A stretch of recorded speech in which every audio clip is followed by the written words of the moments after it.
Hey guys, welcome back to my YouTube channel. Today's video is going to be all about being a bikini competitor. So I'm going to share with you guys some insight as to how long I trained, how much does it cost, what is it like on show day, and that way hopefully it'll answer some questions for anyone who's been interested in being a bikini competitor. Now, I've only competed in 2 shows. My first show was last year where I placed first in my class and I want to say 3rd overall. And this year, where I competed just about a month ago, I placed 3rd in my class and 4th overall. I have learned a lot within just these 2 short shows that hopefully I can pass on to you. Question number 1 is, how do I get started? Now, for anyone who is brand new, you don't know anyone who does it, go to a show. Now, I know that sounds really simple, but before I competed in my first competition, I hadn't even attended a show. The reason why I recommend going to a show is because, for example, in the competition that I recently did, my team won the team award. So the gym that I go to in South Florida is BBL Fitness, and we are Team Lolita.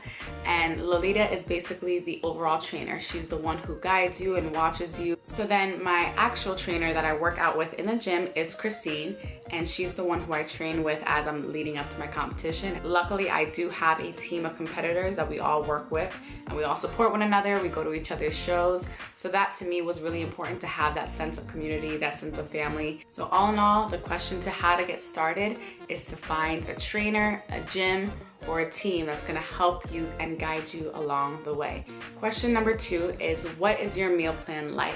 As I'm training for a show, my meal plan is typically around 6 meals. Sometimes it gets to 7 meals as I'm leading up to my show. Now, some of those meals will be protein shakes depending on how close or far away you are from your show. So during my first competition, I was eating meat. So I was having turkey, chicken, steak, and I personally just wasn't a fan of having so much meat. So during my second show, I switched to a vegetarian meal plan where I was eating tofu, beans, quinoa, and all that good stuff. So I personally felt a lot better on my second show. But what I will say is, listen to your body, because even if you have an amazing trainer, if they give you a meal plan and you feel like something is not working well with your body, don't be afraid to speak up. In short, when I'm training for a competition, I'm having around 6 to 7 meals. They are high in protein, complex carbs, healthy fats like avocados, but what you actually eat is really up to your body.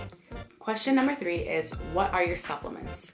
So I'm the type of person where I don't take tons of supplements. I don't like to put foreign things into my body, that, especially if I don't know like the ingredients and what's in them. So even when I'm not training for a show, I always take a probiotic, a multivitamin, and fish oil pills, and I'll go ahead and include the brands and the links to everything that I take below. So as far as like pre-workouts and things like that, the pre-workout that I use is by Organic Muscle, and it is an organic non-GMO pre-workout that I use, as well as BCAAs, which is going to be my amino acids that I drink during my workout to help get me fueled and push me through the entire workout.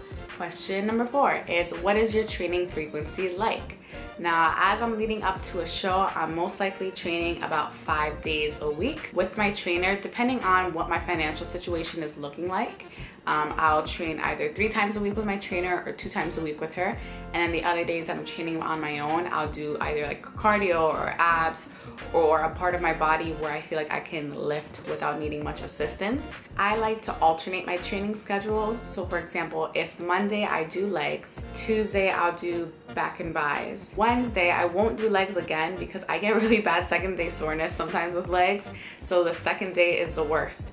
So if I did back and buys on Tuesday, Wednesday I might do chest and shoulders, and then by Thursday I might do legs again. I'm a huge advocate of taking time to rest, throwing in some yoga sessions in there, or swimming, something that's gonna help break up your normal routine of just the heavy lifting, because for me that also gives you peace of mind, which is way more important than anything else. Question number 5 is, how much does all of this cost?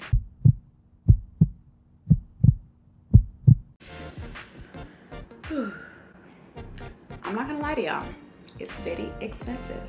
Very expensive. This is not a cheap hobby by any means, so I'm gonna keep it 1,000 with you.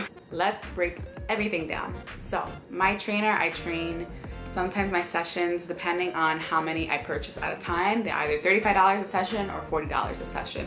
So if I'm training twice a week, you got that math. Then the amount of money that you're spending on food. Now, it is possible to eat 6 meals a day and still not have your grocery bill go through the roof.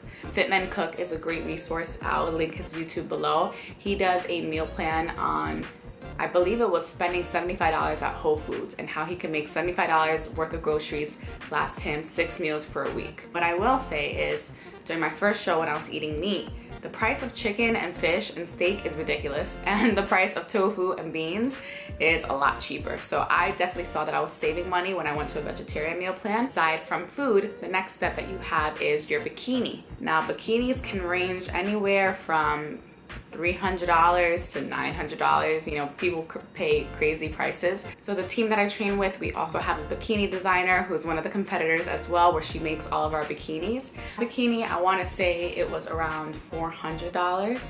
So then you have your bikini, you have the jewelry that you wear, typically some earrings, a bracelet, a ring, and then your shoes. Your shoes are probably going to be another, I don't even remember, maybe $50.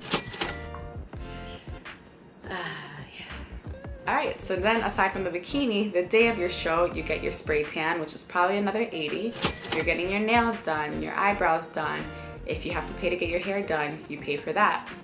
Then when it comes to the actual competition, you have to pay for your NPC registration, which is your card, which allows you to be a competitor and compete in the NPC shows.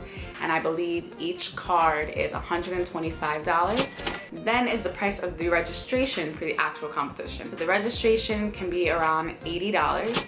And then for me, I cross over into different categories. So I did Bikini Novice, which is the beginner's bikini. And then I did Bikini Open, which is kind of all girls who want to join that category. To cross over, I believe my last show was $60. So $80 for the regular registration, $60 to do a crossover. Posing is a huge deal. It's one of, like, I've seen girls who their body like looks amazing, and when they get on stage, their posing is not good and they don't do well, they don't place well in their competition. So a posing session can be anywhere from $40. You probably do, maybe depending on your needs and how your body is working, you may need 1 posing session and you may need 3. You add in the price of posing, yeah, it's a lot. What I will say is your first show is always most expensive because you have to buy your bikini, your shoes, your registration card for the NPC. So yes, although it is an expensive hobby, at least there's a little light at the end of the tunnel where the second show may not be as expensive. RIP to my bank account.